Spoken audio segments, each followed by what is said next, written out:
Повесть «9 дней жизни героя», рассказывающая о событиях гражданской войны, в этом году празднует свой 55-летний юбилей со дня выхода в свет.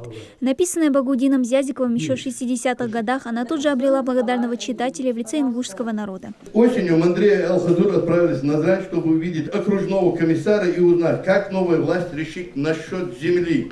Повесть рассказывает о красном партизане Мандре Нальгиеве, сражавшемся с деникинцами во время гражданской войны. Это не вымышленное лицо, а реальная историческая личность. С ним Багаудин Зязиков познакомился, когда работал учителем в одной из школ Сурхахи, вспоминает внук Мандре Нальгиева, Камбулат. Смелый, добрый, справедливый, очень любивший свою семью и родное село. Именно таким ему и запомнился его дед. Дедушка Мандре Деникину уговорами ничего его не смогли уговорить. Они обещали, все обещали ему. Да. Но он ни на чего, на эти предательства, он не согласился. Он не такой человек был. Человек был справедливый, честный, добросовестный. Вот. А какие-то обманы, несправедливости, он на такой. Другим сделать плохо, себе делать хорошо, он на это никогда бы не согласился.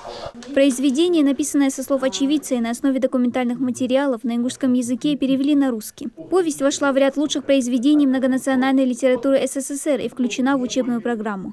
Читает ее уже не одно поколение ингушских школьников. Для Залины Картоевой эта повесть одна из любимых. Хотя поначалу я думала, героем будет его сын, когда начала ее читать, а потом, когда узнала его лучше, мне очень понравился этот герой. Они сражаются за то, чтобы победила советская власть, за то, что он думает уже не о себе, а поначалу думает о своей матери, а после смерти матери думает о том, что скоро придут большевики, и чтобы он не сделал, как чем больше он убьет этих белогвардейцев, тем лучше для советской власти, и что он думает о своем народе. Кроме представителей творческой и научной интеллигенции региона, сюда пригласили школьников, а также студентов Сунжского колледжа управления новых технологий. По идее организаторов, в первую очередь, эта конференция поможет подрастающему поколению по-новому взглянуть на произведение. Это очень воспитывающее произведение. Книга показывает, каким должен быть ингушский мужчина, что важно для ингушского мужчины.